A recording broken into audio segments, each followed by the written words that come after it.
एक कॉमन हमारे जो भाई बहन है, ज़्यादा अगर आप बहुत ही कहते हैं ना 36,000 फीट पे जाके बात ना करें, ग्राउंड पे आके बात करें, हमारे कॉमन भाई बहन के लिए एक बहुत ही अच्छा बजट है।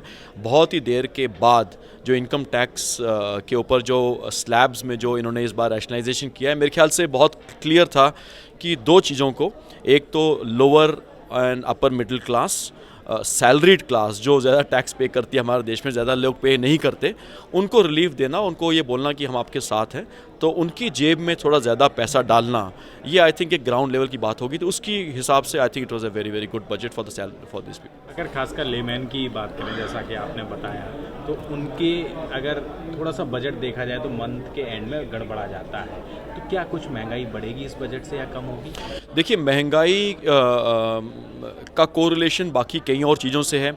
आपने जैसे देखा, जिस स्टेज पे इन्फ्लेशन थी अब धीरे धीरे कम हो रही है। इंटरेस्ट रेट्स जो अवेलेबल थे वो प्लेटू कर गए हैं। अभी आरबीआई गवर्नर ने भी कहा कि आगे आने के वाले समय में इंटरेस्ट रेट्स भी कम हो सकते हैं, नीचे जा सकते हैं।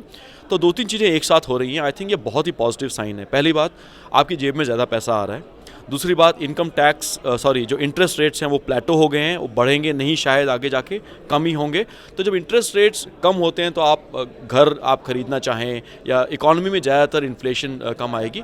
और मुझे एक और चीज़ ये लगती है कि अगर जो पैसा लोगों के पास इस समय है, क्योंकि इंटरेस्ट रेट्स ऑलमोस्ट पीक पे हैं, तो अब उस पैसे को एफडी में डालना या पोस्ट ऑफिस स्कीम्स में डालना वो करें। और आगे आने वाले समय में जब इनकम टैक्स उनका कम होता है तो घर खरीदना, घर का लोन लेना, ये सब चीज़ें में आएगा। तो मेरे ख्याल से महंगाई बढ़ने का कोई इसमें ज़्यादा कोरिलेशन है नहीं, लेकिन लोगों की जेब में पैसा ज़रूर ज़्यादा आएगा।